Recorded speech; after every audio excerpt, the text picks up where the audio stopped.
6 सितंबर योम दिफा पाकिस्तान के मौका पर special communication organisation Mirpur division के ज़ेर एहतमाम तकरीब मुनक्कद हुई। तकरीब में कायम मुकाम commanding officer major Tariq Bangash ने यादगार शुहदा पर फूल चढ़ाए और शुहदा के दर्जात की बुलंदी के लिए दुआ की।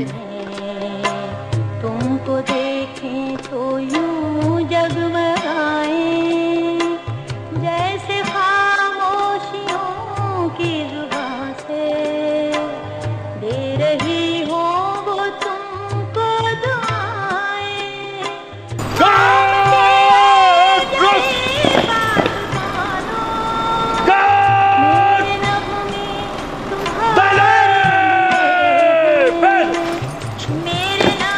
कायम मुकाम commanding officer major Tariq Bangash ने 6 सितंबर 1965 की लाजवाल कुर्बानियों पर बात करते हुए कहा कि 6 सितंबर 1965 के वाक़यात हमारे लिए काबिल फ़ख्र ही नहीं बल्कि ईमान अफरोज़ और सबक आमोज़ भी हैं। हमारी मसल्लह अफ़वाज ने शुजाअत, कुर्बानी और इसार के साथ साथ आला जंगी महारत, हिकमत अमली और नज़्म ज़ब्त के ऐसे मुज़ाहरे पेश किए जिनकी मिसाल दुनिया की तारीख में कम नज़र आती है।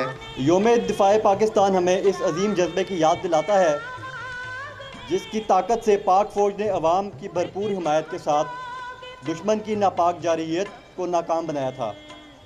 आज के तारीख़ी दिन हम अपने शोहदा और गाज़ियों को सलाम अक़ीदत पेश करते हैं जिन्होंने दिफा वतन को मुक़द्दम रखते हुए अपने फ़र्ज़ की तकमील के दौरान जान की परवाह किए बग़ैर पाकिस्तान की मुक़द्दस सरहदों का कामयाबी से दिफा किया।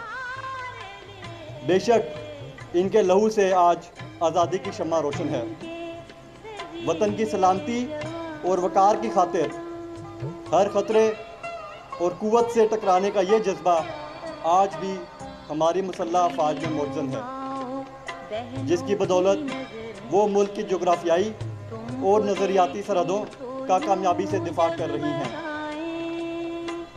खित्ते की बदलती हुई सूरत हाल ने वतन अज़ीज़ को बहुत से चैलेंजेस से दो चार कर रखा है।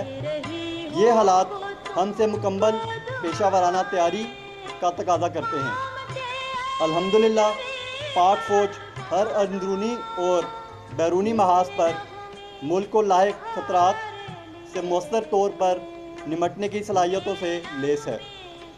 हमारा हर ऑफिसर और जवान वतन की मोहब्बत से सरशार होकर दिफाए वतन का फरीज़ा सर अंजाम दे रहा है। ऑपरेशन रद्दुल फसाद के दौरान मुल्क से दहशतगर्दी के नासूर और गैर मुल्की खुफिया मुदाखलत के ख़ात्मे के लिए हमारे बहादुर जवानों ने शुजाअत की नई दास्तान रकम की हैं। वतन अज़ीज़ के दफ़ा और दहशतगर्दी को शिकस्त देने के लिए हमारी ये कुर्बानियाँ रायगा नहीं जाएंगी।